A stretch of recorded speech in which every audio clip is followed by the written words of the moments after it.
আমার নাম আরিফ। আমি পেশায় একজন মুচি। আমার বাবা, চাচা এবং দাদা সকলেই পেশায় মুচি ছিলেন। সেই হিসাবে সে ব্যবসা পরম্পরা রূপে ধরে রাখছি আমরা সকলেই। আমার বাবা আমাকে তেমন পড়াশোনা করাননি। এই কারণে ছোটবেলা থেকেই আমার বাবার সঙ্গে মুচির কাজ করেই আমার জীবনযাপন করা। ছোটবেলায় যখন আব্বার সঙ্গে হাটে যেতাম মুচির কাজ করতে, মানে আব্বা যেত, আমি তার সঙ্গে যেতাম। আব্বা বসে কাজ করতো, আমি বাক্সের উপর বসে আইসক্রিম খেতাম, এটা ওটা খেতাম।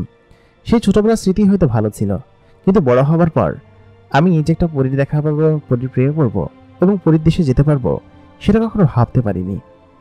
আমি ছোটবেলা থেকে পড়াশোনায় একদমই কাঁচা ছিলাম।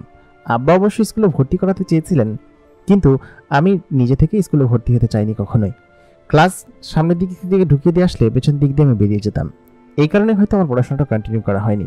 তবে আব্বা সত্যি মনে প্রাণে চেয়েছিলেন আমাকে স্কুলে ভর্তি করাতে এবং পড়াশোনা শেখাতে, কিন্তু ওই আব্বার মতোই বাউন্ডুলে হলাম। আমার আব্বা পেশায় একজন মুচি, সেই সঙ্গে আমিও শিখেছি তার সঙ্গে মুচির কাজ করা। আমি আব্বার সঙ্গে থেকে থেকে কাজগুলো শিখেছি। আব্বা আর কি আমাকে পড়াশোনা করালেন না, তিনি আমাকে এই মুচির পেশাই এখানে বসিয়ে দিলেন। আমি এবং আব্বা একসঙ্গে কাজ করতাম।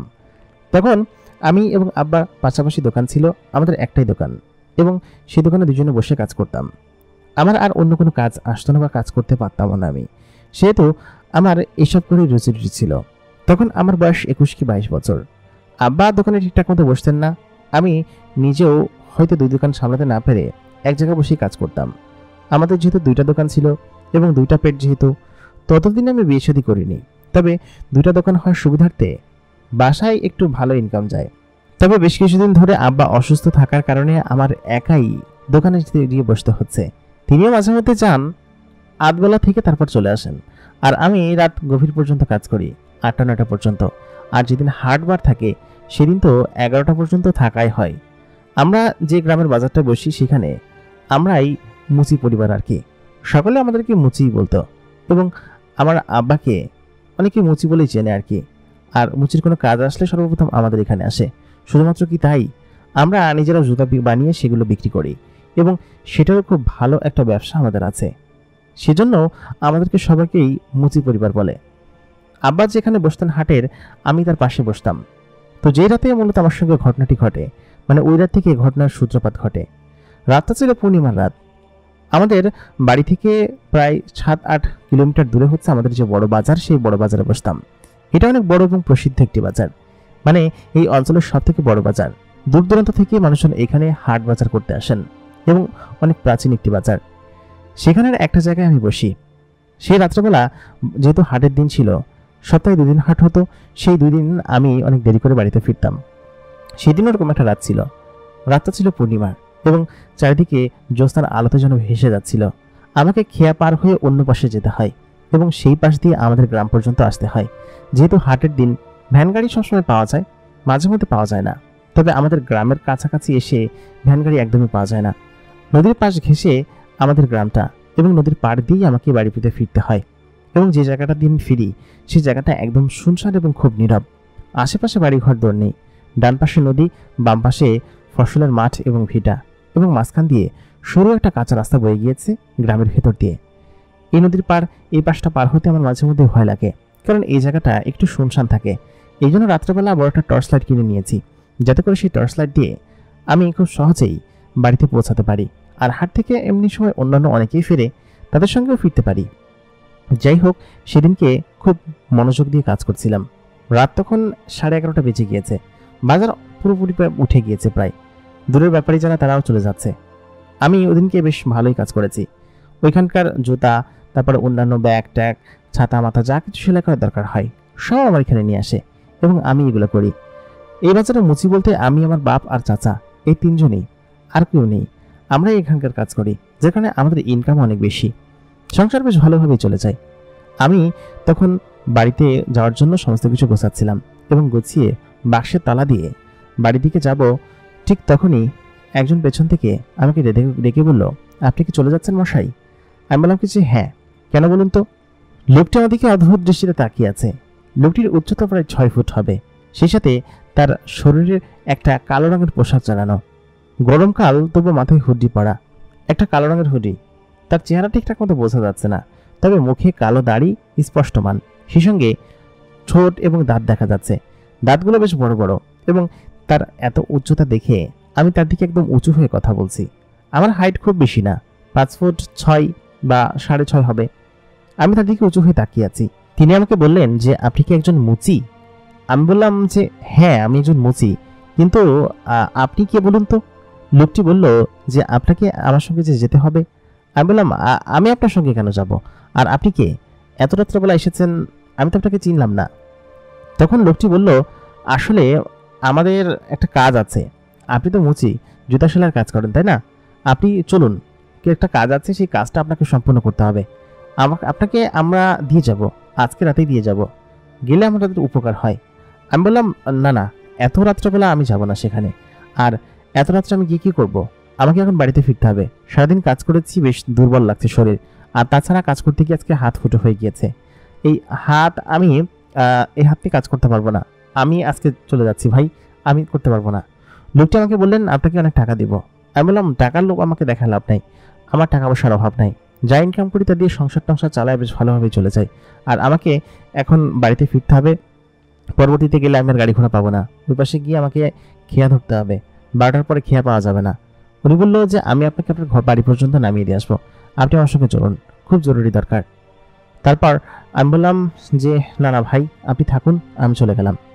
তারপর আমি তাকে অগ্রাহ্য করে আমার ব্যাগটা নিয়ে বাড়ি পর্যন্ত হাঁটতে শুরু করলাম। খেয়াঘাটে এসে খেয়াল করলাম সেখানে কোনো খেয়া নেই, সমস্ত খেয়া চলে গিয়েছে। তারপর আমি অনেকক্ষণ বসে রইলাম সেখানে, কিভাবে যাব? বাজারের অনেকে তখনও আসছে নিচের দিকে, তারা এসে ফিরে গেল। তারা পরবর্তীতে ওই পাশ দিয়ে যাবে ঘুরে হয়তো, কিন্তু খেয়া নেই কিসের জন্য? ওই পাশ থেকে আধা ঘন্টা হয়ে গিয়েছে, কোনো খেয়া আসছে না। লোকটাকে তারা চলে গেল, চলে যাওয়ার তো কোনো কথা না। খানিকক্ষণ বাদে দেখলাম একটা মোটামুটি বড়সড় ডিঙ্গি নৌকা আমাদেরকে এগিয়ে আসলো। নৌকাটা ডিঙ্গি হলেও দেখতে বেশ শক্তপোক্ত এবং ভারী, কাঠ নাকি কি দিয়ে তৈরি করা জানি না। আমি খেয়াল করলাম সেই লোকটি নৌকার মাঝখান বরাবর দাঁড়িয়ে আছে, পেছনে একজন মাঝি। মাঝিটার চেহারা অস্পষ্ট। লোকটা আমাকে বলল যে আপনি আমার সঙ্গে চলুন, আমি আপনাকে ওই পারে করে দিচ্ছি। আমি বললাম যে আপনি কে মশাই বলুন তো, আমার পেছন ছাড়ছেন না। লোকটি আমাকে তখন বলল যে দেখুন, আমার সঙ্গে গেলে আপনার উপকার আছে, আর খুব বড় একটা কাজ আছে বুঝছেন, আপনাকে সেটা করতে হবে। যদি করে দিতে পারেন তাহলে আপনি অনেক বড় ইনাম পাবেন, শেষে তো আমরা খুশি হব। আমি বললাম যে আচ্ছা ঠিক আছে, কিন্তু আজকেই যেতে হবে, কালকে গেলে হয় না? আমি একটু ভেবে দেখি, কারণ আজকে আমার খুব টায়ার্ড লাগছে। তিনি আমাকে বললেন যে আপনার সমস্ত টায়ার্ডনেস দূর করার দায়িত্ব আমার, আপনি আজকে গিয়ে বিশ্রাম করবেন, দরকার হলে কাল থেকে কাজ শুরু করবেন। আমি বললাম যে তাহলে কাল থেকেই আমি আপনার কাছে যাই, আপনি কালকেই আসুন আমার কাছে। লোকটি বলল না, আজকে আপনাকে আমার সঙ্গে যেতে হবে, এবং সেখানে গেলে আপনি সমস্ত কিছু বুঝতে পারবেন, ঠিক আছে? আমি বললাম আচ্ছা ঠিক আছে। সেখানে গেলে কয় টাকা দেবেন? লোকটি বলল টাকা নিয়ে আপনাকে ভাবতে হবে না, আপনি যা চাইবেন তার থেকে অনেক বেশি টাকা আমি আপনাকে দিব। তারপর লোকটির খেয়ে আমি উঠে বসলাম। খেয়া তখন চলতে শুরু করলো। সাধারণত এই খেয়া পার হচ্ছি আজকে থেকে প্রায় 18 বছর ধরে। বয়স 22 বছর হলেও সেই ছোটবেলায়, মানে 4 বছর বয়স থেকে আমি আব্বার সঙ্গে এই হাটে আসছি। এই খেয়া আজকে আমার কাছে নতুন না, খেয়া অনেকক্ষণ ধরে পার হচ্ছি, কিন্তু আশ্চর্যজনক বিষয় হচ্ছে খেয়া পার হচ্ছেই না। এই পাশ থেকে ওই পাশ যেতে সর্বোচ্চ না হয় 5 থেকে 7 মিনিট লাগার কথা, কিন্তু তার থেকেও বেশি সময় লেগে যাচ্ছে। এটা দেখে আমি আসলে কিছু বুঝতে পারলাম না। আমি বললাম যে আপনাদের বাড়ি কোথায় বলুন তো? তিনি উপরের দিকে ইশারা দিয়ে বললেন ওই দিকে। আমি বললাম ওই দিকে মানে? নৌকাটা চলতে শুরু করেছে, প্রায় আধা ঘন্টা হয়ে গিয়েছে, নৌকা চলা শেষ হচ্ছে না। আচমকা দেখলাম চারদিকে কুয়াশায় ভরে গিয়েছে, চারিপাশে কিছুই দেখা যাচ্ছে না। তিনি আমাকে বললেন যে আমাদের নগরীতে চলে এসেছি, আমাদের শহরের নদীটা এরকম ভাবে আমাদের এখান দিয়ে আসতে হয়। আমি বললাম যে কেমন জায়গা এটা, কিছুই তো বুঝতে পারছি না। খানিকটা কুয়াশা সরতেই আমি দেখলাম চারিদিকটা আচমকা দিন হয়ে গেল। এটা তো আশ্চর্যজনক বিষয়, কারণ এরকম দিন হওয়া এর আগে আমি কখনো দেখিনি। সত্যিই খুব অবাক করার মতো বিষয়। আমি যেখান থেকে আসলাম সেখানে তো মাত্র হয়তো রাত 12টা বাজে, কিন্তু এই জায়গাটা এরকম দিনের মতো আলো কিসের জন্য? দুদিকে তাকাতেই আমার চোখ যেন একদম ছানা পড়া হয়ে গেল। দেখলাম বড় বড় পাহাড়, এবং পাহাড়ের মাঝখান দিয়ে বয়ে চলেছে নদী। সেই নদীর ওপরে ঘন কালো মেঘ জমেছে, কোনো কোনো জায়গায় সাদা মেঘ। পেছন দিয়ে সূর্য দেখা যাচ্ছে, আবার উপরে পাখি উড়ে যাচ্ছে। সেখানের একটা পাশ দিয়ে ছোট্ট একটা গলি দিয়ে ঢুকে গেল সেই নৌকাটি। যে গলি দিয়ে ঢুকলো সেখানে আমি খেয়াল করলাম বিশাল বড় একটা মূর্তি দাঁড় করানো। সেটা একটা হাতির মূর্তি। এরকম মূর্তি এর আগে আমি কখনো দেখিনি। জায়গাটা এমন চমৎকার জায়গা, আমি তো কিছু বুঝতে পারছি না। আমি তাকে বললাম, ও মশাই, এটা কোথায় নিয়ে আসলেন আমাকে? ঠিক তখনই সেই লোকটি তার মুখের ঘোমটাটা সরালো। সরানোর সঙ্গে সঙ্গেই আমি দেখলাম তার মাথায় দুটো ছোট ছোট পেঁচানো শিং রয়েছে এবং তার চেহারা অববাই এবং সমস্ত কিছুর জন্য একটা দৈত্যের মতো। তবে মানুষ যেটা ভালোভাবে বোঝা যাচ্ছে, কিন্তু তাকে মিলালে অনেকটা দৈত্যের মতোই মনে হবে। আমি তখন সেখানে থমকে বসে পড়লাম, পেছনে বসে বললাম যে আপনি কে এবং এটা কোথায়? লোকটি আমাকে তখন বললেন, আপনি ভয় পাবেন না, আপনাকে কোনো ক্ষতি করা হবে না, আপনি এখানে নিরাপদ আছেন, কোনো চিন্তা করবেন না। আমি বললাম কি যে নিরাপদ আছি মানে? আপনি আমাকে কোথায় নিয়ে যাচ্ছেন, আর আপনি কে? আমি ভয়ে তখন চিৎকার করতে শুরু করলাম। তখন লোকটি বলল যে দেখুন, আপনি কোনো চিন্তা করবেন না, সত্যি সত্যি আমি আপনাকে আপনার বাড়ি পর্যন্ত দিয়ে আসবো। এটা হচ্ছে একটা জিনের শহর এবং আমি নিজেও একটা জিন। আপনাকে এখানে নিয়ে আসা হয়েছে কারণ আমাদের রাজার জন্য আপনাকে একটা জুতো বানিয়ে দিতে হবে। যদি আপনি সেই জুতোটা বানিয়ে দিতে পারেন তাহলে আপনাকে অনেক বড় ইনাম দেওয়া হবে, আর যদি না বানাতে পারেন তাও আপনার কোনো সমস্যা নেই, আপনাকে আমরা সসম্মানে আপনার বাড়ি পর্যন্ত নামিয়ে দিয়ে আসবো। আপনি দয়া করে ভয় পাবেন না। তখন আমি বেশ খানিকক্ষণ সেখানে চুপ করে বসে রইলাম, কারণ সত্যি ভয় লাগার মতোই কথা। আমি একটা জিনের শহরে চলে এসেছি এবং যে লোকটি আমার সামনে দাঁড়িয়ে আছে 6 ফুট লম্বা এবং দেখতে দৈত্যের মতো, বিশাল দেখি একজন লোক, তিনি নাকি একটা জিন। ভয় তো লাগবেই। খানিকক্ষণ বাদে নৌকাটা ঘাটে ফিরল। আমি এবং সেই জিন লোকটা সেই নৌকা থেকে নেমে সামনের দিকে গেলাম। খেয়াল করলাম একটা জনসমাগম এবং বাজার। সেখানে সবগুলো লোকই এই লোকটার মতো, বেশ উঁচু লম্বা এবং বিশাল দেহি। সেই সঙ্গে তাদের শরীরের ভিতরে যেন অন্যরকম এক ধরনের কারুকার্য করা। লোকটিকে দেখে সত্যি আমার মনের মধ্যে এক ধরনের ভয় লাগছিল, কিন্তু এখানে আসার পর ভয় কেন যেন কেটে গেল। তিনি আমাকে বললেন যে আমার কোনো সমস্যা নেই, আমি জুতাটা বানিয়ে দিতে পারলেই তিনি আমাকে ছেড়ে দিবেন এবং আমি চলে যেতে পারবো। আমি খেয়াল করলাম এখানের মেয়েগুলো এক ধরনের নাকাব পরে আছে, কিন্তু মেয়েগুলো দেখতে অসম্ভব রকমের সুন্দরী, তাদের চেহারা এবং চোখ দেখেই বোঝা যাচ্ছে তারা পর্দা করে আছে। তাদের শরীরের পরনে এক ধরনের সাদা রঙের পোশাক এবং এরা নাকি পরি। আমি তখন এদিক ওদিকে তাকাচ্ছিলাম। লোকটি আমাকে বললেন যে এদিক ওদিকে না তাকিয়ে সোজা চলুন, আপনি একজন মানুষ এটা জেনে গেলে আপনাকে নানান ধরনের প্রশ্নবিদ্ধ করবে, আর আমি একজন রাজকর্মচারী, তো সে তো আমাকে এই সমস্ত কিছু লুকিয়ে আপনাকে নিয়ে যেতে হবে, ঠিক আছে? লোকটি আমাকে ওনার মতো একটা ঘোমটা পরিহিত পোশাক আমাকে পরিয়ে রেখেছে, সঙ্গে আমার যন্ত্রপাতির ব্যাগ রয়েছে। তিনি আমাকে সেগুলো দিয়েছেন, বললেন কি যে এগুলো আপনি ওখানে ফেলে এসেছিলেন, আমার জিনেরা আপনার এখান থেকে নিয়ে এসেছে, এগুলো ছাড়া তো আপনি কাজ করতে পারবেন না। আমি বললাম যে হ্যাঁ, তা ঠিক ধরেছেন, কিন্তু এটা কোন জায়গা, সত্যি জিনের শহর? লোকটি তখন বলল, হ্যাঁ, এটা সত্যি জিনের শহর এবং আমরা এখানে থাকি এবং আমাদের রাজা একটা বহুল পুরাতন জুতা তৈরি করার মনস্থির করেছেন। তিনি বলেছেন যে একজন মুচি যেখানে কাজ করতে পারবেন। আমাদের এখানকার যেসব মুচি আছে তেনারা দেখে বলেছেন এই জুতার ফাংশন অনেক জটিল, তেনারা তৈরি করতে পারবেন না। তখন আপনার কথা একজন বলল, এক মানুষ আমাদের এখানে আসে, তিনি একজন কামেল হুজুর এবং পীর। তিনি বললেন যে অমুক বাজারে একজনকে দিয়ে আমি জুতা বানিয়েছিলাম, তিনি এত সুন্দর কাজ জানেন, কাজটা শিখেছে কার থেকে আল্লাহ মাহবুব জানে, কিন্তু খুব সুন্দর কাজ পারেন। তারপর আমরা আপনার খোঁজে বের পড়ি এবং বেরিয়ে গিয়ে আমরা আপনাকে সেখান থেকে নিয়ে আসি। এর আগে আপনাকে কয়েকদিন ধরে খোঁজাখুঁজি করা হয়েছে বা আপনাকে নজর রাখা হয়েছে, তারপর দেখলাম যে না, আপনার কথা সঠিক, মানে সেই হুজুর কথা সঠিক এবং আপনি সঠিক একজন মানুষ, কারণ আপনার হাতের কাজ আমি দেখেছি। আমার নিজের পায়ে যে জুতা জোড়া দেখছেন না, দেখুন তো এই জুতা জোড়া চিনতে পারেন কিনা আপনি? আমি বললাম, আরে হ্যাঁ, এটা তো আমি বানিয়েছি, কিন্তু এটা আপনার কাছে কিভাবে আসলো? জিন লোকটি তখন বলল যে এটা আমার কাছে এসেছে কারণ এই জুতাটা আমি আপনাকে দিয়ে বানিয়েছিলাম। আপনার মনে আছে 3-4 দিন আগে আমি যখন গভীর রাত্রেবেলা আপনি বাড়িতে ফিরছিলেন, তখন একজন লোক আপনার কাছে এসেছিল? তখন আমি বললাম, হ্যাঁ, একজন মুরব্বী দাড়িওয়ালা লোক, কিন্তু আপনি তো মুরব্বী নন, আপনি দাড়িওয়ালাও না, আপনার মুখে কালো ছোট ছোট দাড়ি, আর আপনি এত বড় একটা জিন, তাহলে আপনি? লোকটি তখন বলল যে ঠিক আছে, আমরা জিন, আমরা চাইলে যে কোনো মানুষের রূপ ধারণ করতে পারি। আমি সেদিন অন্য একজন মানুষের রূপ ধারণ করে সেখানে গিয়েছিলাম আর বলেছিলাম যে এত বড় পায়ের সাইজের একটা জুতা বানিয়ে দিতে। আপনি সেদিনকে আমাকে বলেছিলেন যে আপনার পাতা এত বড় না, তাহলে এত বড় পায়ের সাইজের জুতা আপনি কেন বানাবেন? এই হচ্ছে আমার পায়ের আসল সাইজ। সেদিনকে তো আমার পায়ের আসল সাইজ ছিল না, এই জন্য মূলত হচ্ছে আমি এটা বলেছিলাম, বুঝতে পেরেছেন? হাঁটতে হাঁটতে প্রায় বিশাল এক প্রাসাদের সামনে এসে দাঁড়ালাম। খুব বড় একটা গেট সেখান দিয়ে খুলে দেওয়া হলো। গেটটা খুলে দেওয়ার পরে আমি ভিতরে ঢুকলাম জিন লোকটার সঙ্গে। জিন লোকটা আমাকে সেই বড় প্রাসাদের ভিতরে নিয়ে গেল, সেখানে নিয়ে আমাকে একটা জায়গায় বসতে দিল। তারপর বললেন যে এই যে সামনে যে বিশাল আকৃতির চিত্রটা দেখতে পাচ্ছ, এটাই হচ্ছে সেই জুতা। এটা ছিলেন মহারাজের পিতামহের জুতা। এই জুতাটা তার ছিল এবং সেই জুতাটা নষ্ট হয়ে গিয়েছে। এই সেম জুতাটা দেখে তোমাকে সুন্দরভাবে এরকম একটা জুতা তৈরি করে দিতে হবে। এটার পুরনো জুতাটা তোমাকে দেওয়া হবে। যেহেতু তুমি বললে যে তুমি ক্লান্ত, সেহেতু এখন তোমাকে বিশ্রামে পাঠাচ্ছি। বিশ্রাম থেকে ফিরে আগামীকালকে তুমি এই কাজটা শুরু করবে, ঠিক আছে? এবং আমি জানি যে তুমি এটা করতে পারবে। তাই বলে তিনি দুজন জিনকে ডাক দিলেন। সে দুজন জিন এক প্রকার কালো ধোয়া হয়ে আমার সামনে আসলো। সামনে এসে একটা মানুষের অবয়ব নিল এবং মানুষের রূপ ধারণ করে আমাকে বলল, জি, ইনাকে নিয়ে যেতে হবে।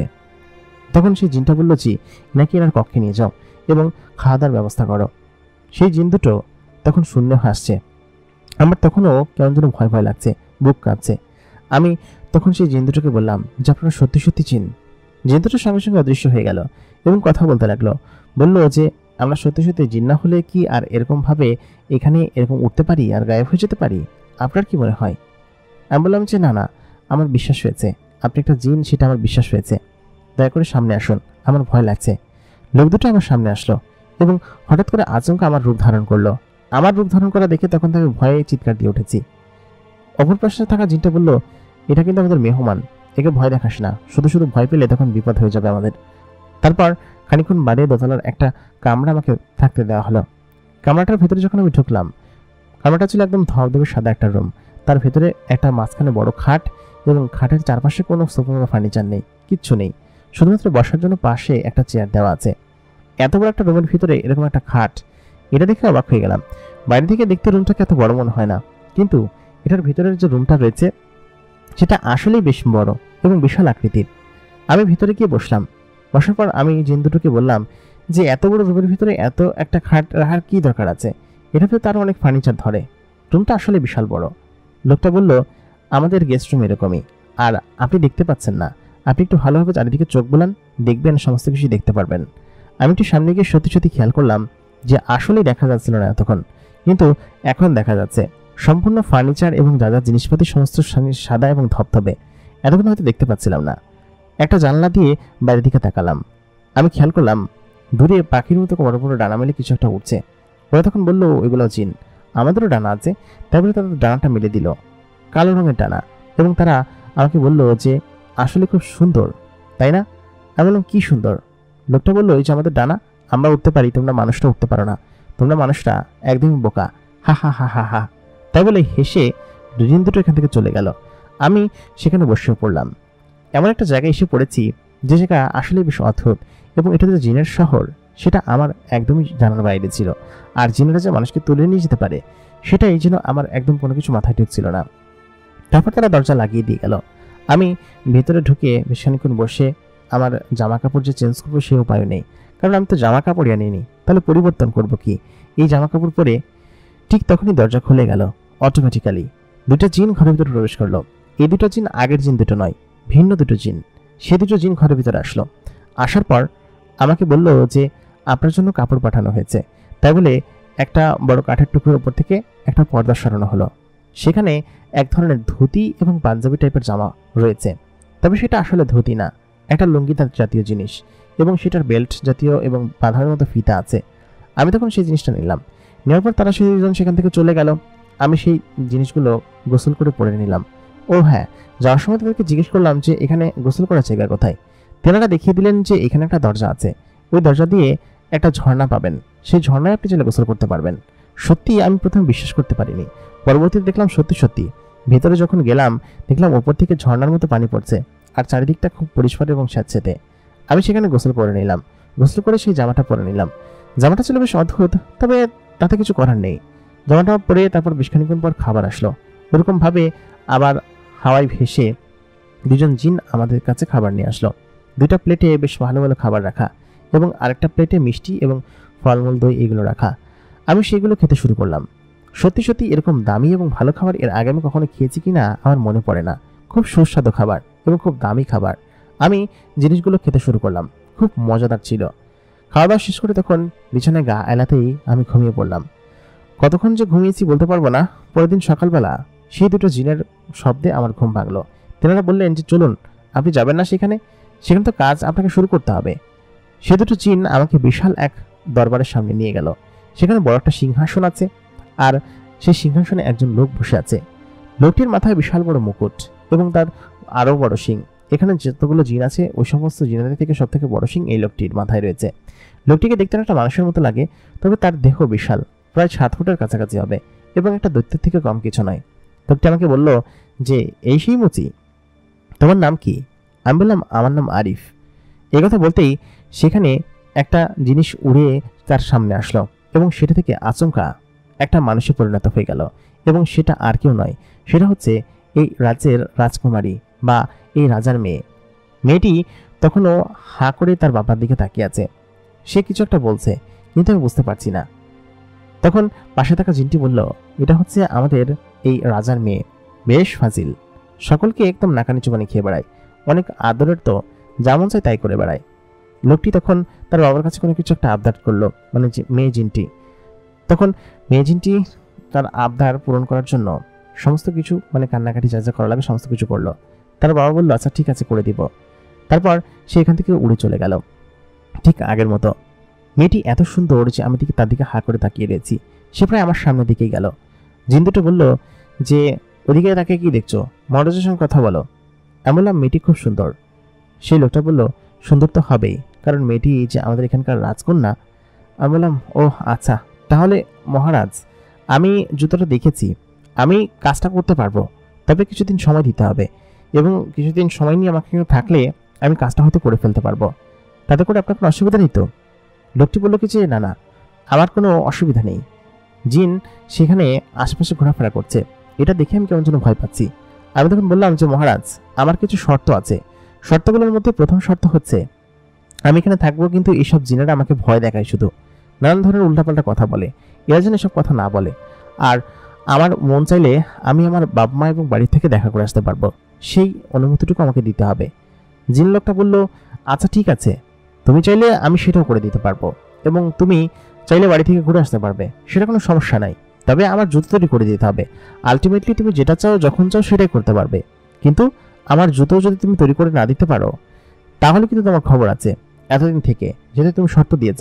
আমি বললাম, মহারাজ, এটা নিয়ে আপনি চিন্তা করবেন না, আমি এটা বানাতে পারবো, এটা নিয়ে আপনার কোনো সমস্যা নেই, কোনো চিন্তা নেই। ঠিক তখনই সেখানে সমস্ত জিনেরা বলল যে, মহারাজ, বাহিরে গন্ডগোল বেঁধেছে, আপনার সেনাপতিকে সেখানে পাঠান। মহারাজ তখন সেনাপতিকে ডেকে সেখান থেকে পাঠালো। মহারাজকে দেখেছিলাম বিশাল দেহি, কিন্তু সেনাপতি তো আরও, সে একদম হাট্টা কাট্টা এবং সে সাথে বেশ বড় এবং মোটা দেহের লোক। সে লোকটা আসার পর আমি ভয় পেলাম। তারপর আমি বললাম, আচ্ছা ঠিক আছে মহারাজ। তখন মহারাজ আমাকে চলে যেতে বললেন। সেই জিন লোকটা আমাকে নিয়ে পাশের আরেকটা প্রাসাদে নিয়ে গেল। আমি আজকে রাত্রে, মানে এই গতকাল রাত্রে যে প্রাসাদে ছিলাম, সেটা ছিল এই কক্ষেরই একটা জায়গা, কিন্তু আমাকে নিয়ে যাওয়া হলো অন্দরমহলের ভেতরের প্রাসাদে। সেই প্রাসাদে খুব সুন্দর এবং বাগান দিয়ে, কারুকার্য দিয়ে তৈরি করা। এত সুন্দর বাগান এবং এত সুন্দর প্রাসাদ সত্যি আমি জীবনে কোনোদিন দেখিনি। শুরুর দিকে তো আমি আসতে চাচ্ছিলাম না, তবে সত্যি এবার আমার কাছে খুব ভালো লাগছে। আমরা হেঁটে চলেছি বাগানের ভিতর দিয়ে। বাগানের ভিতর দিয়ে যাওয়ার সময় ঠিক তখন সেই জিনটা আমাকে বলে উঠল, জায়গাটা আসলে খুব সুন্দর, তাই না? এরকম জায়গা কি কখনো দেখেছো? আমি বললাম, না না, এরকম জায়গা কোথায় কখন দেখবো, মাথা খারাপ নাকি? সত্যি কোথাও কখনো দেখিনি, তবে জায়গাটা খুব সুন্দর, সেটা বলা বাহুল্য, আমার কাছে খুব ভালো লেগেছে। তারপর সেই জিন লোকটি বলল, ভালো লাগলে তো ভালো লেগেছে, চলো ভেতরে চলো, তোমাকে আজকে তোমার রুম দেখিয়ে দিব, যে কদিন থাকবে এখানে কাজ করবে, এবং এখান থেকেই তোমাকে সমস্ত সরঞ্জাম দেওয়া হবে, আর মহারাজের পুরাতন জুতো জোড়া এখানে দিয়ে যাওয়া হচ্ছে, সেগুলো তৈরি করে দিবে, ঠিক আছে? আমি বললাম, আচ্ছা ঠিক আছে, আপনি সমস্ত কিছু দিয়ে যান। বাগানের মধ্যে হাঁটতেই সেই মেয়েটার হাসি আমার কানে ভেসে আসলো। মেয়েটি তখন বাগানের ভিতর হাসছিল তার বান্ধবীদের সঙ্গে। আমি পাশে যেতেই মেয়েটির দিকে হা করে তাকিয়ে আছি। আমি সেখানে দাঁড়িয়ে পড়েছি। জিন লোকটা হাঁটতে শুরু করেছে, সে একা একাই গাবিয়ে যাচ্ছে। তারপর আমাকে বললো যে, আরে তুমি এখানে দাঁড়িয়ে পড়লে কিসের জন্য, আসো। তারপর সেই জিন লোকটা পেছনে আসলো, এসে বলল, ও হচ্ছে আমাদের এখানকার রাজকন্যা। আমি বললাম, মেয়েটার হাসি তো খুব সুন্দর, এবং সে সাথে খুব ভালো কথা বলে, খুব সুন্দরভাবে হাসছে, খুব সুন্দর চেহারা। জিন লোকটা বলল, সে এখানকার রাজকন্যা, তার চেহারা তো সুন্দর হবে, আর পাশাপাশি তার সৌন্দর্যের তারিফ তো সকলেই করবে, তাই না? তবে তুমি এই রাজদরবারে সরাসরি ঢুকে গিয়েছো বলে এটা মনে করো না যে এরা এরকমভাবে সকলকে দেখা দেয়। এরাই এই রাজদরবারের বাইরে যায় না, গেলেও এদের কিছু প্রোটোকল আছে, সেই প্রোটোকল ভেঙে এরা কখনো কোথাও যায় না। সেহেতু তুমি এখানে থাকো, তারপর দেখো কি হয় না না হয়। আমি বললাম যে আচ্ছা ঠিক আছে, তাহলে চলুন। মেয়েটি তখন আমার দিকে তাকিয়ে রইল, মানে আমি যে তার দিকে হা করে তাকিয়ে আছি সে সেটা দেখে ফেলেছে, এবং তখন আমাকে দাঁড়াতে বলল এবং বলল, এই তুমি কে বলতো বলো তো, তোমাকে দেখতে তো জিনের মতো মনে হচ্ছে না, তোমাকে রাজদরবারে দেখলাম, এখানে কি করছো তুমি? জিন লোকটা তখন বলে উঠলো যে রাজকুমারী, ওকে আপনার পিতা ডেকে পাঠিয়েছেন। তার ওই যে দাদার একটা জুতো আছে না, সেই জুতোটাই মূলত হচ্ছে গিয়ে বানানোর জন্য ওকে ডাকা হয়েছে। আশা করি ও পারবে, ও পেশায় একজন মুচি তো, অনেক বছর ধরে কাজ করছে, এগুলো পারবে। তারপর মেয়েটি বলল, সত্যি পারবে তো? আমারও একটা জুতা বানাতে হবে, যদি জুতাগুলো বানিয়ে দিতে পারো তাহলে আমি বেশ খুশি হব। সেই সঙ্গে আমার কয়েকটা পছন্দের জুতা আছে, আমার আম্মু আমাকে ছোটবেলা দিয়েছিল, সেই জুতোটাও সেলাই করতে হবে। তুমি কি পারবে? আমি বললাম, জি মেম সাহেব, আমি পারবো। তখন সে হেসে ফেললো, হেসে বলল কি যে, মেম সাহেব আবার কেমন শব্দ, এরকম শব্দ তো কখনো শুনিনি। আমি বললাম যে আমাদের মানুষের জগতে বড় বড় রাজকন্যা বা এরকম বড় লোক ঘরের মেয়েদেরকে মেম সাহেব বলে, সেই জন্য আমি ওটাকে মেম সাহেব বললাম। মেয়েটি আবার হাসলো, বললো কি যে আচ্ছা ঠিক আছে, তবে তোমার কথা শুনে বেশ মজা পেয়েছি আমি। মেম সাহেব তাই না? আচ্ছা ঠিক আছে, তুমি আমাকে মেম সাহেব বলেই রেখো, নামটা আমার বেশ পছন্দ হয়েছে, তোমার দেওয়া নাম, আলটিমেটলি একটা মানুষের দেওয়া নাম। আচ্ছা তোমার নাম কি? আমি বললাম, আমার নাম আরিফ। তখন মেয়েটি বলল, খুব সুন্দর নাম। আরিফ নামের মানুষ এখন পর্যন্ত কখনো দেখিনি, বা জিনও কখনো দেখিনি। আচ্ছা ঠিক আছে, তুমি যাও এখন, গিয়ে তাহলে আমি দিয়ে আসবো, পরে দিয়ে আসবো, ঠিক আছে? তারপর মেয়েটি চলে গেল তার বান্ধবীদের সঙ্গে কথা বলতে। আমি তার দিকে তাকিয়ে যতক্ষণ কথা বললাম যেন হতভম্ব হয়ে যাচ্ছিলাম, কারণ কোনো মেয়ে এত সুন্দর হতে পারে সেটা আমার একদমই চিন্তার লেভেলের বাইরে ছিল। আমি পেছন দিকে বারবার ফিরে ফিরে তাকাচ্ছিলাম আর তাকে দেখছিলাম। জিন লোকটা আমাকে বলল, কি ব্যাপার, এদিকে তাকে কি দেখছেন? আমি বললাম যে কিছু না, আশপাশটা একটু ঘুরে ফিরে দেখছি আর চোখ বুলিয়ে দেখছি। আচ্ছা আমরা মূল জায়গায় যাওয়ার আগে একটু ঘুরে ফিরে দেখতে পারি না? চলুন ডান দিকে যাই। আমি মূলত মেয়েটাকে দেখে পছন্দ করে ফেলেছি, আমি একজন মুচি সেটা একদমই ভুলে গিয়েছিলাম। আর এরা এত বড় একটা জিন, এত বড় জিন জগতের মালিক, এরা চাইলে অনেক কিছুই করতে পারে। আমি তাদের পিছনে এরকমভাবে নজর দেখে ঠিক হচ্ছে। তখন আমি ডান দিকে ঘুরলাম, ডান দিকে ঘুরতে মেয়েটাকে আবার দেখা গেল। আমার মনের ভিতরে যেন অন্যরকম একটা দোল খেলতে শুরু করলো। তখন আমার 21-22 বছর বয়স, এর আগে প্রেম করেছি একটা কি দুইটা, তাও সেগুলো ব্রেকআপ হয়ে গিয়েছে কবে। কিন্তু এই প্রথম কোনো মেয়ের প্রতি আমার এত পরিমাণ মন টানছে। আমি বললাম, না, আমাকে ফেরত যেতেই হবে আবার বাগানে। লোকটি বলল, আরে তুমি কি তামাশা করছো? চলো, তোমাকে দিয়ে আমার আরও কাজ আছে, সেই কাজগুলো শেষ করে তারপর আমাকে যেতে হবে। আমি বললাম, আচ্ছা ওই মেয়েটি থাকে কোথায় আর ওর নাম কি? চিন লোকটি বলল, ওর নাম দিয়ে তুমি কি করবে?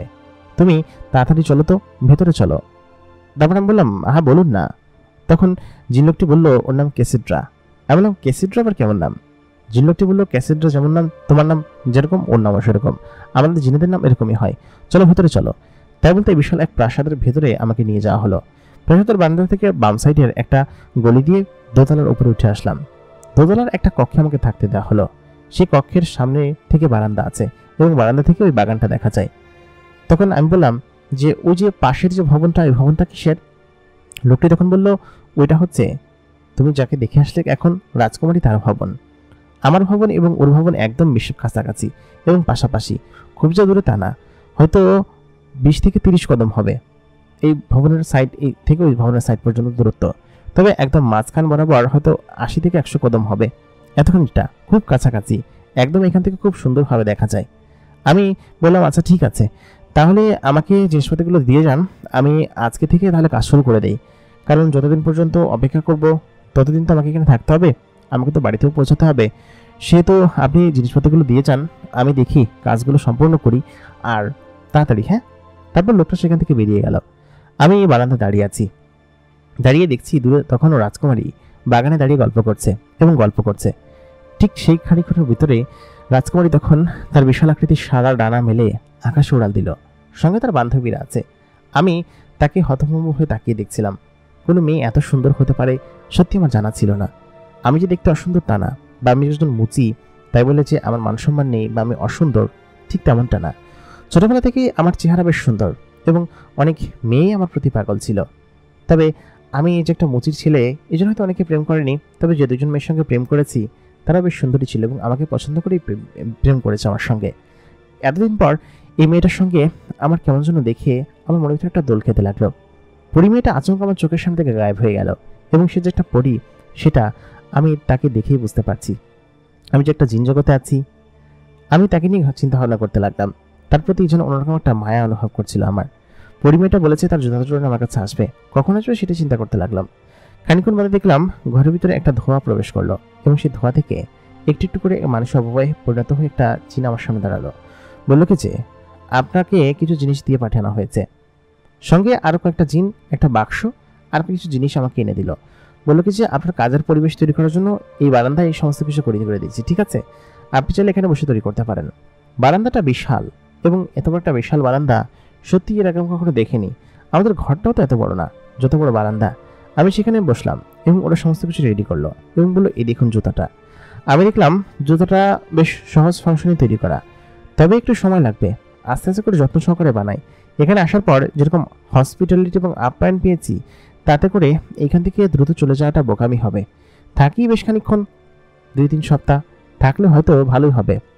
তবে মহারাজ তাগাদা দিবেন কাজ সারানোর জন্য, যেহেতু তার পিতামহের জুতা, এটাকে যদি আমি ঠিক করে দেই সাথে একসাথে 2 কাম হয়ে যাবে। চামড়া, সোল আর যা যা কিছু লাগে সমস্ত কিছু ওরা দিয়ে গিয়েছে, এবং আমাকে জুতাটা তৈরি করতে হবে। আমি তখন সমস্ত জিনিসগুলো দেখতে লাগলাম। দেখে মনে মনে ভাবলাম যে বেশ জটিল ফাংশন, বানাতে বেশি একটা সময় লাগবে। আর এখানের মুচিরা পারেনি যেহেতু, সেহেতু আমাকে দ্বারা এই জুতাটা হবেও না, মানে আমি ছাড়া জুতাটা হবেও না, এবং তারা এ বিষয়ে গবেষণা করে এসেছে। সেহেতু যাওয়ার সময় খুব মোটা অঙ্কের একটা টাকা এখান থেকে নিয়ে যেতে হবে। ঠিক তখন আমার মাথায় আসলো, কী ব্যাপার, আমি যদি এখানে 10-15 দিন থাকি, তাহলে বাড়িতে আমার জায়গায় কী থাকবে? আমার বাপ মা তো আমাকে খোঁজাখুঁজি শুরু করবে, তখন কি হবে? আমি তখন জিনটাকে বললাম, আচ্ছা আমি তো এখানে এরকমভাবে আছি, তাহলে বাড়িতে আমার জায়গায় কি আছে? বা আমার আব্বা আম্মা আমাকে খোঁজখবর করবে না? জিনটা তখন বলল, এটা নিয়ে আপনার ভাবতে হবে না, সেখানে আপনি উপস্থিত আছেন এবং আপনাকে খোঁজাখুঁজি করবে না, সে তো আপনি চিন্তা করবেন না। আমি বললাম, বুঝতে পারলাম না। ঠিক তখন সেই জিনটা ওই বারান্দায় এসে উড়ে এসে পড়ল। প্রথমে দেখলাম একটা পাখি, কিন্তু পাখি থেকে সে মানুষে কখন যেটার উপর এসে পড়ল। সে বলল যে কি হয়েছে? জিনগুলো তখন সেই কথাগুলো বলল। তখন সেই বড় জিনটা বলল যে এটা নিয়ে তোমার ভাবতে হবে না, বাড়িতে তোমাকে কেউ খোঁজাখুঁজি করবে না, কারণ তোমার স্থানে অন্য একটা জিনকে সেখানে পাঠানো হয়েছে তোমার রূপ ধারণ করে, এবং সে সেখানে তোমার মতো করেই থাকবে। আর সে হয়তো কাজে যাবে না, একটু 19-20 হবে, তাতে করে কোনো চিন্তা করার দরকার নেই। আর তুমি যদি বাড়িতে যেতে চাও তাহলে ছুটি ছাটা নিয়ে 2 দিন ঘুরে আসতে পারো, মানে 2-1 বেলা আর কি। তোমাকে সেখানে রেখে আসবো, তারপর তুমি চলে আসবে। আর তুমি বলে আসবে যে আমি দূরে একটা কাজে যাচ্ছি, তাহলে তো সমস্যা ঝামেলা মিটে যায়, তোমার যদি কোনো চিন্তা হয় আসলে। আমি বললাম, আচ্ছা ঠিক আছে, সেটা দেখা হবে। ও যেহেতু এখানে আছে, থাক, আমি এখানে কাজ শুরু করি। তারপর আমি তাদের সামনে কাজ শুরু করতে লাগলাম। প্রথমে অনেক কষ্ট করে সোল তৈরি করতে হয়, অনেক কাজ আছে। প্রায় 3-4 ঘন্টা কাজ সম্পন্ন করার পর তখন ভাবলাম যে আসলে বেশ মেহনতি কাজ, এরা যে কিসের জন্য পারছে না সেটা আবার বুঝতে পারছি।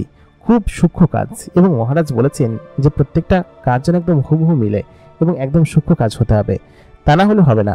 সেই জন্য আমি একটু সময় নিচ্ছি, যদি তিনি আমাকে বলেছেন যে সময় দিবেন এবং সমস্ত কিছু করবেন, আমি সময় নিয়ে কাজগুলো করতে শুরু করলাম।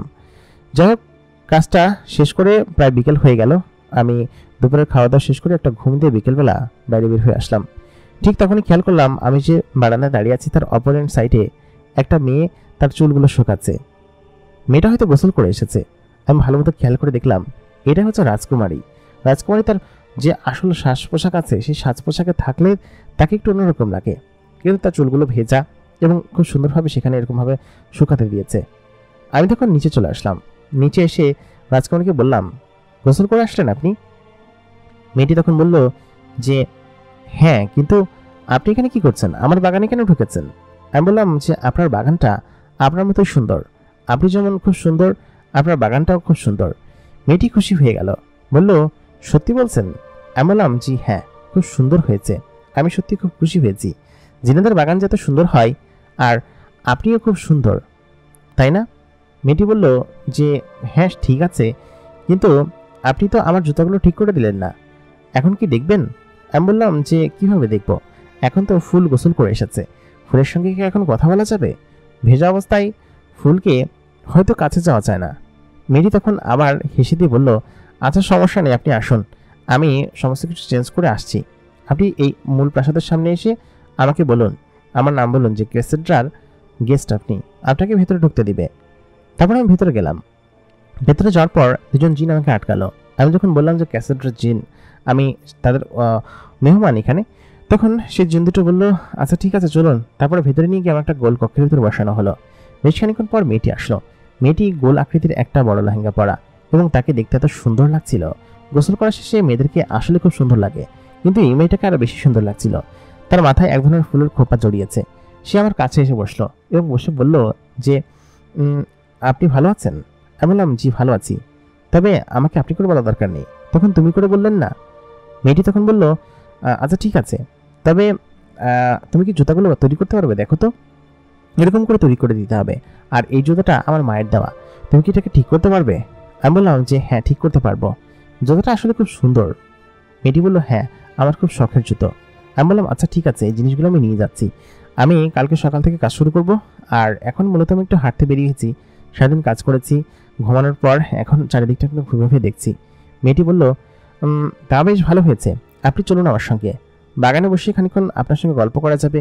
আমি মানুষের ব্যাপারে বেশ কিউরিয়াস এবং মানুষ সম্পর্কে আমি জানতে চাই, আপনি যদি আমাকে বলতে পারেন তাহলে আমি সেই জিনিসগুলো শুনতে চাই।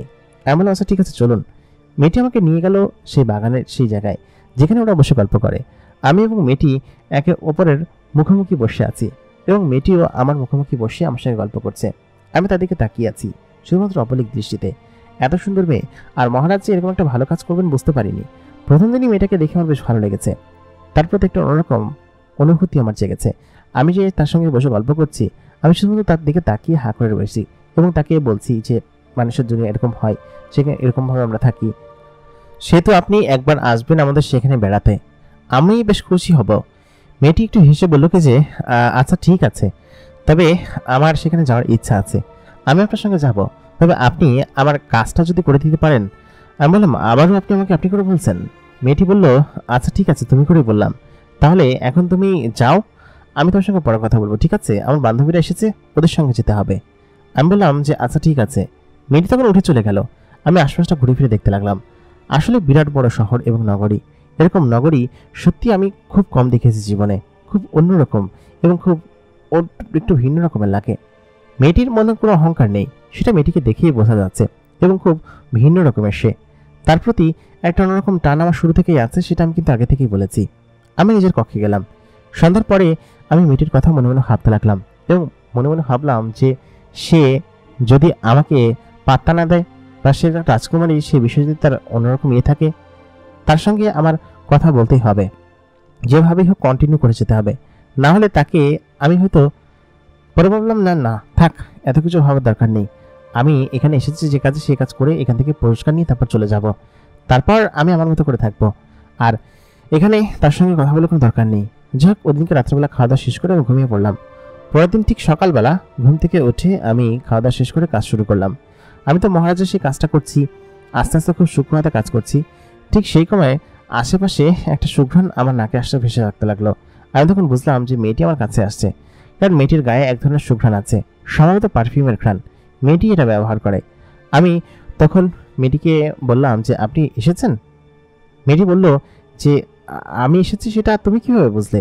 আমি বললাম যে আমি টের পেয়ে গিয়েছি যে আপনি এখানে এসেছেন। পরিমেয়েটি বলল আচ্ছা ঠিক আছে, এই আমার জিনিসগুলো কি ঠিক হয়েছে দেখি তো।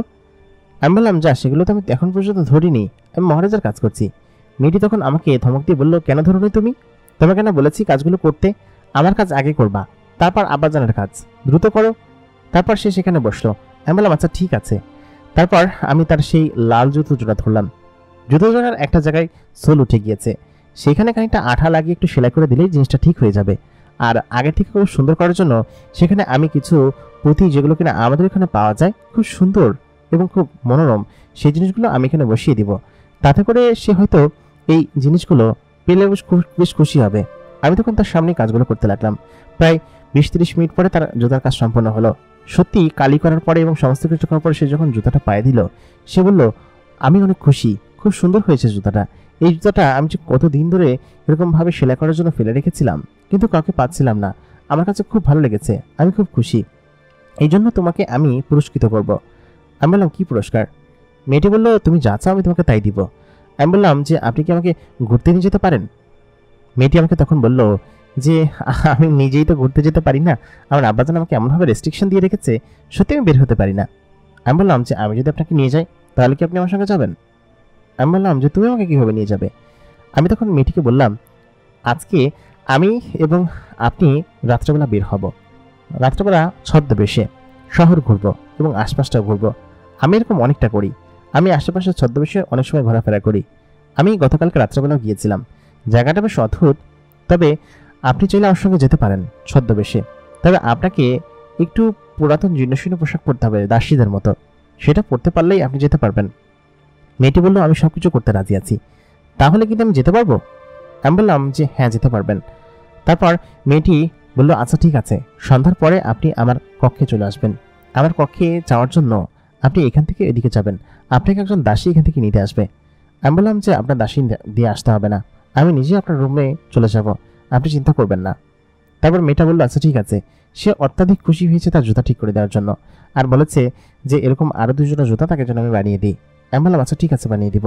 এবং জিন্দেরকে সেই ইনগ্রিডিয়েন্টগুলো যেগুলো লাগবে জুতা তৈরি করার জন্য, সেগুলো আমি মানুষের জগৎ থেকে আনিয়ে নিলাম এবং বললাম যে এগুলো আমাকে এনে দিতে হবে।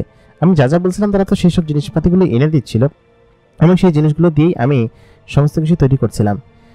সন্ধ্যার পরপর আমি ভালো জামা কাপড় পরে তখন ওই মেয়েটার যেখানে থাকে সেই ওইখানকার একটা বড় রড বেয়ে আমি দোতলায় উঠে গেলাম, কারণ এইসব জিনিসে আমি আমার এক্সপার্ট আছি। আমি নারকেল গাছে খুব দ্রুত উঠতে পারি। সামনে একটা নারকেল গাছ ছিল, তবে সেই গাছ দিয়ে উঠতে গেলে জামা নষ্ট হয়ে যাবে, এই জন্য রড বেয়ে খুব সুন্দরভাবে দ্রুত উঠে গেলাম। বারান্দায় দাঁড়িয়ে আছি, পর্দার সাথে খেয়াল করলাম মেয়েটা বিছানার উপর শুয়ে আছে এবং তার শরীরের পুরো অবয়ব আমাকে যেন দেখতে পাচ্ছি। আমি দেখতে এসে ভুলই করলাম, পর্দাটা সরিয়ে আমি তখন তাকে ডাক দিব। মেয়েটা লজ্জা পাবে না তো? কারণ সে বাইরে যেসব পোশাক পরে ঘরের ভিতরে সেই পোশাক পরেছিল না, একদম খোলামেলা পোশাক। আমি কি তাকে এখন ডাক দিব? তা না করে বেশ খানিকক্ষণ সেখানে দাঁড়িয়ে রইলাম। তখন আমি দরজায় হালকা টোকা দিলাম। টোকা দেওয়ার পর মেয়েটা খানিকটা স্বাভাবিক হয়ে বলল, কে? আমি তখন বললাম, জি আমি আরিফ।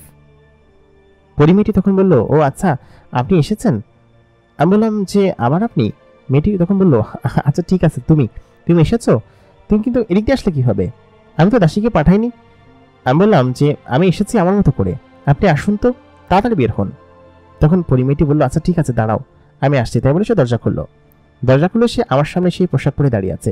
তার মানে সে পোশাক পরে লজ্জায় ওরকম কোনো কিছু মনে করছে না। তার হাতার অর্ধেক বেরিয়ে আছে, মানে হাতের ডানা থেকে পুরো হাতটা বেরিয়ে আছে। এত ফর্সা, এমনি সে বাইরে যে জামা কাপড়গুলো পরে সেগুলো এত ফর্সা না, কিন্তু এই জামাটা এত ফর্সা এবং এত সুন্দর যে আমি যেন তার শরীরের সমস্ত জিনিস দেখে অবাক হয়ে যাচ্ছি। মেয়েটা আমাকে বলল, কি ব্যাপার, ডাক করে তাকে কি দেখছো? আমি বললাম, এত সুন্দর কাউকে কখনো দেখিনি তো, সত্যি আপনি একদম দুধে আলতা ফর্সা এবং আপনি খুব সুন্দর। মেয়েটি যেন তারিফে খুব খুশি হয়, বলল কি যে সত্যি তোমার কাছে ভালো লেগেছে আমার কাছে? আমি বললাম, হ্যাঁ, তুমি তো আসলে খুব সুন্দর, দুঃখিত তোমাকে তুমি করে বলে ফেললাম। তখন সে বলল যে আচ্ছা সমস্যা নেই, তুমি আমাকে তুমি করে বলতে পারো, তুমি তো আমার বয়সী, তাই না? আর তুমি আমাকে এত ভালো ভালো কথা বলো, সত্যি তুমি খুব সুন্দরভাবে কথা বলো, আমার তোমাকে খুব ভালো লেগেছে। আমি বললাম, তাই বুঝি, আচ্ছা ঠিক আছে, তাহলে চলো তোমাকে নিয়ে আমি যাই, তবে রাজার কাছে ধরা পড়লে কিন্তু আমাকে যেভাবে হোক বাঁচিয়ে নিয়ে, ঠিক আছে? আর বলো যে আমি তোমাকে নিয়ে যাইনি। পরীটা বলল, আচ্ছা ঠিক আছে, আমি বলবো, সমস্যা নেই, কিন্তু প্রথমবারের মতো তুমি আমাকে বাইরে নিয়ে যাচ্ছ, তোমাকে তো ধন্যবাদ দিতেই হয়, কিন্তু কি করতে হবে তুমি তো কিছু বললে না। তোমার অপেক্ষায় বসে আছে আমি এই জামাটা পরে। আমি বললাম, এই জামা কাজ হবে না, তুমি এক কাজ করো, তোমার একদম পুরাতন জীর্ণশীর্ণ কোনো পোশাক আছে যেগুলো তুমি অনেকদিন ধরে পরো না? আমি বললাম, যাও সেগুলো নিয়ে আসো। পরিমেয়েটি তখন ভেতর থেকে ঘেটে ঘুটে একটা জামা নিয়ে আসলো, বলে কিছু এটাতেও হবে, তবে ঘোমটা দেওয়ার মতো একটা বড় ওড়না নিও, যেটাতে তোমার চেহারা দেখা যাবে না, ঠিক আছে? আমি এই কথা বলতে পরিমেয়েটি ভেতরে রুমে চলে গেল এবং গিয়ে বেশ খানিকক্ষণ পরে সেই জামাটা পরে বাইরে বেরিয়ে আসলো। তাকে এই পুরাতন জামাটাতেও দেখতে বেশ ভালো লাগছিল। আমি বললাম যে তুমি এত সুন্দর যে তোমাকে ছেঁড়া জামা পরলেও ভালো লাগে। তাই বলে সে হেসে দিল, বলে কিছু তুমিও না। তারপর মাথায় একটা ঘোমটা দিল, ঘোমটা দিয়ে আমি এবং সে নিচে নেমে পড়লাম ওই দিক দিয়েই। ও আমাকে নামার সময় আর হাত ধরে আমাকে নিচে নামালো, কারণ ও তো চাইলেই উঠতে পারে। আমি তখন নিচে দাঁড়িয়ে আছি, গেটের কাছাকাছি পৌঁছে গেলাম ও এবং আমি। অদৃশ্য অবস্থায় এত দ্রুত গেটের কাছাকাছি কিভাবে চলে আসলাম সেটা যেন বুঝতে পারছিলাম না। কাছাকাছি আসার পর আমি বললাম যে তুমি এখানে দাঁড়াও আর মাথায় ঘোমটাটা দিয়ে নাও। আমি মাথায় ঘোমটাটা টেনে নিচ্ছি। তখন আমি গেটে গিয়ে বললাম যে আমি মুচি, আমি বাইরে বের হব, আর সাথে আমার এক বান্ধবী আছে। তখন গেটম্যান বলল, বান্ধবী? তুই আসছিস এখানে শুক্র 8 দিন, হয়নি, তুই বান্ধবী পটালি থেকে? আমি বললাম, আছে, এক বান্ধবী আছে, এখানকার এক কাজের মেয়েকে পটিয়েছি, মেয়েটা বেশ ভালো। তুমি এখন খোলো তো, আমার কিন্তু রাজার আদেশ আছে, আমি যেমন চাই তাই করতে পারবো। জিনগুলো তখন খুলে দিল। দরজা খুলে দিতেই আমি পরিমেয়েটির হাত ধরে বেরিয়ে পড়লাম। কিসেটরা এই রাজ্যের রাজকন্যা, তাকে যে এত দ্রুত এখান থেকে বের করে নিয়ে আসতে পারবো, আর সে যে আমার হাত ধরবে, সেটা কি কখনো কল্পনা করেছিল? আমি নিজেও কল্পনা করিনি। কিসেটরা এবং আমি বাইরে বেরিয়ে এসেছি। পরিমেয়েটা একটু হেসেতে বলল, তুমি কি বললে এটা? তুমি আমার তুমি এটা কি বলে বের করে নিয়ে এসেছো? তুমি, তোমার মাথায় আসলে বুদ্ধি আছে? আহ, কি মুক্ত বাতাস! সত্যি আমার আব্বাজান এবং তার গার্ডরা ঘর থেকে বের হতে দেন না আমাকে। আজকে সারা রাত আমি ঘুরবো, তারপর আমি বাসায় যাব। খুব সুন্দর লাগছে এরকম মনোরম পরিবেশে। আমি সঙ্গে সঙ্গে তার ঘোমটাটা টেনে দিয়ে বললাম, ঘোমটা টেনে দিয়ে তারপর চলো, আশেপাশে কেউ দেখে ফেললে সর্বনাশ হয়ে যাবে, এরকমভাবে চলতে হবে। মেয়েটি বলল, আচ্ছা ঠিক আছে, আগে আমরা শহর ঘুরি, তারপর তোমাকে আমি অনেক সুন্দর একটা জায়গায় নিয়ে যাব। আমি মাঝে মধ্যেই আমার বাবার সেই দলবল এবং বহর নিয়ে সেখানে যেতে হয়, কিন্তু ওদেরকে নিয়ে গেলে ভালো লাগে না। আজকে আমি তোমাকে একা নিয়ে যাব, খুব সুন্দর জায়গা। আমি বললাম, সত্যি জায়গাটা খুব সুন্দর? তাহলে ঠিক আছে, আমি তোমার সঙ্গে যাব, তাহলে চলো। তাই বলে ও আমাকে আমার সাথে করে আমার পাশাপাশি হেঁটে আমরা শহরের দিকে যাচ্ছিলাম। কি ঝলমলে জিনের শহর! এরকম সুন্দর শহর এর আগে আমি সত্যি কখনো দেখিনি। পাশে এরকম সুন্দরী একটা মেয়ে, যে কিনা প্রায় আমি তাকে পছন্দ করে ফেলেছি। নিজের পছন্দের মানুষ যাকে কিনে এরকমভাবে নিয়ে ঘোরা যায়, সে তো মানুষ নয়, সে একটা পরী, এবং চাঁদের থেকেও সুন্দর।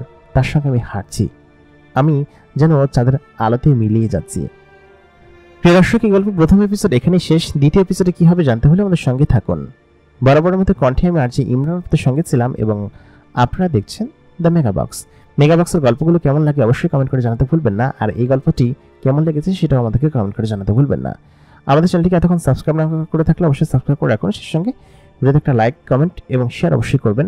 দেখা হচ্ছে পরবর্তী এপিসোডে। আপনি যদি আপনার জীবনের গল্প, ঘটনা আমাদেরকে লিখে জানাতে চান, তাহলে আমাদেরকে লিখে জানাতে পারেন। আমাদের ফেসবুক পেজে এবং ইমেল অ্যাড্রেসের ঠিকানা ভিডিও ডেসক্রিপশনে দেওয়া থাকবে, আপনারা সেখান থেকে চাইলে আপনাদের জীবনের ঘটনা আমাদেরকে পাঠাতে পারেন। দেখা হচ্ছে পরবর্তী এপিসোডে। তখন পর্যন্ত সকলে ভালো থাকবেন, সুস্থ থাকবেন। খোদা হাফেজ।